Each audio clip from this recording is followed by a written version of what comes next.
நல்லா இருக்கீங்களா?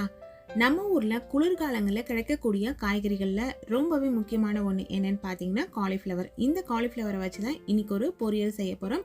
வறுவல்னு சொல்லிக்கலாம்.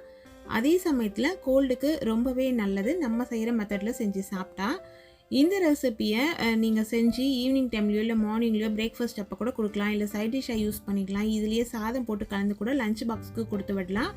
இது நீங்கள் ஸ்நாக்ஸாகவே கொடுத்தீங்கன்னா கப்பு நிறைய பிள்ளைங்க சாப்பிட்டாங்கன்னா அவங்களோட வயிறும் நிறையும் ஜங்க் ஃபுட் சாப்பிட்றதுலேருந்து அவங்கள நம்ம காப்பாற்றவும் செய்யலாம். இப்போ இந்த காலிஃப்ளவர் ஃப்ரையை எப்படி செய்யுதுன்னு பார்க்கலாம் வாங்க. அடிக்கனமான ஒரு கடாய் எடுத்துகிட்டு அதில் தேவையான அளவு எண்ணெய் சேர்த்துக்கலாம். நான் இன்றைக்கி 2 டேபிள் ஸ்பூன் அளவுள்ள கடலெண்ணெய் சேர்த்துட்டு அதில் 1/4 டேபிள் ஸ்பூன் அளவுள்ள சீரகம் தாளிச்சிருக்கேன். சீரகம் நல்லாவே பொரியட்டும்.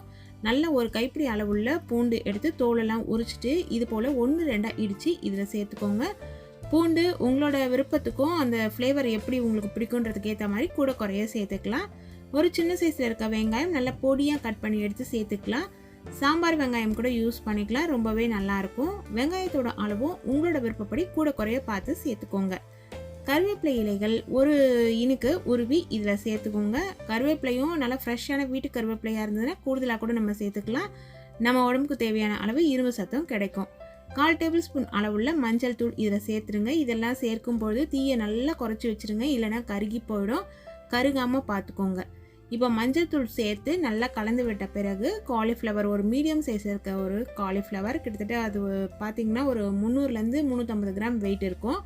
அதை நல்லா க்ளீன் பண்ணிவிட்டு சுடுதண்ணில் போட்டு வாஷ் பண்ணிவிடுங்க. உப்பு போட்டு வாஷ் பண்ணணும். நல்லா ஒரு 4-5 முறை வாஷ் பண்ணிவிட்டு வடிகட்டி எடுத்து சேர்த்துக்கோங்க. காலிஃப்ளவர் க்ளீன் பண்ணும்போது கொஞ்சம் கேர்ஃபுல்லாக பார்த்து க்ளீன் பண்ணிக்கோங்க. கலந்து விட்டுட்டு தட்டு போட்டு மூடி வச்சிடலாம். அந்த காயில் இருக்க தண்ணியே இதில் நல்லா ஆவி விட்டு வேக ஆரம்பிக்கும். சப்போஸ் சில சமயம் பூ ட்ரையாக இருந்துச்சுன்னா நமக்கு தேவையான அளவு தண்ணி இருக்காது. அப்போ மட்டும் கொஞ்சமாக தெளிச்சுக்கலாம். 1/4 டேபிள் ஸ்பூன் அளவுள்ள கல்லுப்பு இதில் சேர்த்தாச்சு. இந்த பூவில் கொஞ்சம் நீர் சத்து குறைவாக இருந்த மாதிரி இருந்தது. அதனால் ஒரு 50 mlக்கும் ரொம்பவே குறைவாக நான் தண்ணி சேர்த்துருக்கேன். கிட்டத்தட்ட ஒரு 40 ml இருக்குன்னு வச்சுக்கோங்களேன்.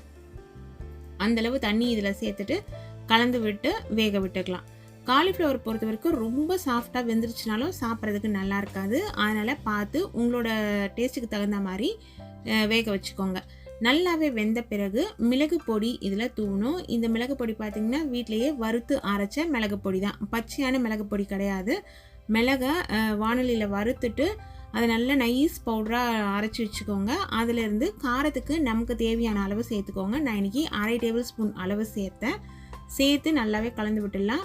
மிளகு பொடி சேர்த்துட்டு ஒரு 2-3 நிமிஷம் கலந்தாலே போதும். இது போல் நமக்கு கிடச்சிடும். இந்த சமயத்தில் ஸ்டவ்வை சுவிட்ச் ஆஃப் பண்ணிவிட்டு கொத்தமல்லி இலைகள் நல்லா ஃப்ரெஷ்ஷாக தேவையான அளவுக்கு நம்ம சேர்த்துக்கலாம். கூட குறைய சேர்த்துக்கிறது நம்மளோட விருப்பம் தான். சேர்த்து நல்லாவே கலந்து விட்டுட்டு பிள்ளைங்களுக்கு சுட சாப்பிட கொடுத்து பாருங்களேன். காய்கறி சாப்பிடாத குழந்தைங்க கூட விரும்பி சாப்பிடுவாங்க. நீங்களும் உங்கள் வீட்டில் இந்த ரெசிப்பியை செஞ்சு சாப்பிட்டு என்ஜாய் பண்ணுங்கள். Thank you friends.